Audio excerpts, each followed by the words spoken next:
Hi, welcome to the Get Ready with God podcast. My name is Julie Taylor and I am your host. And I am not God, obviously. I'm not an expert. I'm not even a scriptorian. I'm literally just a girl sitting in front of a microphone, hoping God is real. The Get Ready with God podcast is the one and only daily devotional podcast to help you see divinity in every day.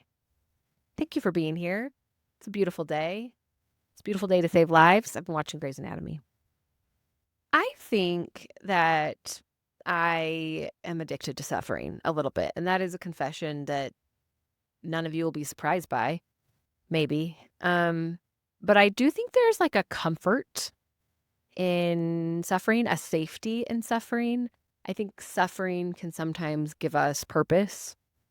It can give us worth. It can give us identity. And a lot of suffering can be elective.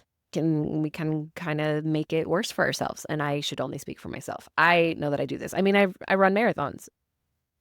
Remember how much I like to mention that. But I do remember the last marathon that I ran, I was with my sister and we got on the bus to go to the start line. And I was just like, no one on this bus is okay because nobody that is okay would choose to do this. But I think I really do, in some weird way, like to suffer. And I just think there's more safety in suffering than there is in success for me.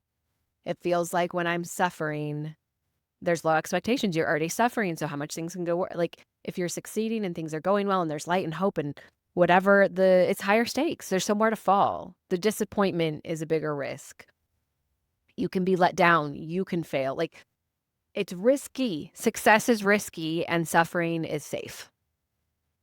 And I'm speaking in absolutes. And of course, there's like nuance and we can unpack all of this and debate it. But I just realized recently that I think that like a certain baseline of suffering is where I'm the most comfortable. And so sometimes I'll take whatever life circumstances I have and find a way to suffer through them because suffering is where I feel safe. And I do that in spirituality. And obviously, sometimes in life, suffering is thrust upon us and it's not of our own creation, right? But I think because of fear and insecurity and whatever, and grief has made this worse for me. I have this new negativity bias where I take even the best thing and I can somehow turn it into a bad thing. And it's kind of new for me, but it's something I'm working through. When I was thinking about this, I was thinking about spirituality and if sometimes I just have a habit of doubt. Doubt is a habit, questioning is a habit, existential crisis is a habit. And I've known that about myself for a while. And so I think sometimes it is about building faith and sometimes it's just about breaking a habit. Sometimes I choose to follow the thread that leads me to suffering rather than leads me to success because I'm trying to keep myself safe. And so is there a part of me who sometimes resists praying or coming closer to God or developing that faith because I am scared of what it might look like to have success in that area, to have success in spirituality? If I have really strong faith, am I not going to be able to connect with and understand people who are struggling more? Because that's something that's really important to me, is being that like safe place and that place of connection. I don't want to just like be perceived as relatable. That's not what I'm going for. I just want to actually be able to connect with people in these different circumstances.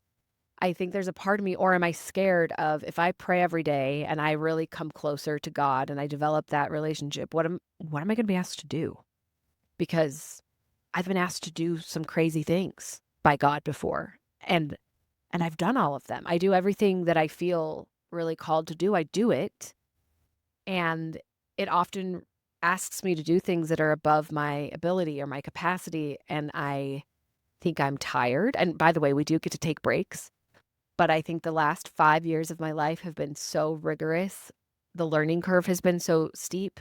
There's the public things, like everybody knows my child died, but a lot of things happened that nobody knows about, and that's for intentional good reason. I don't think that everything is for public consumption, as I've said. But I wondered as I kind of like tried to articulate why have I been having a hard time spiritually these last few weeks. I think I kind of realized, one, I'm addicted to suffering. Suffering is safe. And two, I think I'm scared of what it might look like to not question, to not spiral, to not doubt. What will be asked of me then? What will I be capable of then? What will I lose? Because with all growth comes some loss. And that is scary to me. And I remember I was talking to a friend like a year ago, and she told me that she had stopped praying regularly because she was so scared of what God would tell her to do. And so she didn't want to pray because she didn't want to know. And I realized that I am in the exact same boat of we have the things in our mind that we think would be hard. Like, oh, I hope God doesn't ask me to X, Y, or Z. But there's always unknowns. New fears will be unlocked sometimes when we really align ourselves with God's will and God's path for us. Things we didn't even know we should be afraid of, we might come up against. But every single time, 100% of the time, through God, I have been able to rise to the occasion and to handle it. When anyone says it's going to be okay, I always ask, but at what cost? It's going to be okay, but at what cost? Because I've seen some pretty high costs to being okay. And I think I've seen too much. I know too much and I'm tired. And so I revert to, I don't know if any of this is real. I don't think I believe in any of this. That's actually not true. I do believe in God. I do have faith. It does take work to maintain it, to keep it, to hold on to it. It feels easier. It feels safer to question, deny, and doubt. But in my experience, as much as it is kind of uncomfortable and unpleasant to sit in doubt and fear and angst, faith and having a relationship with the divine and choosing that belief stretches me and asks more of me than doubt ever has. But the difference is it also supports the growth. So I'm asked to jump and I do so blindly, but I'm supported in the fall.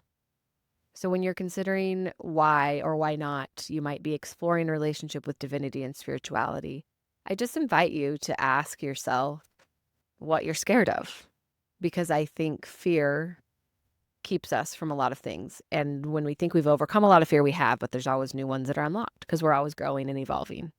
There's so much suffering that is out of our power, but we can't eliminate unnecessary suffering when we have the courage to. Anyways, what are you so scared of? Articulate it. Once you know, you can grow. XOXO, love you, bye.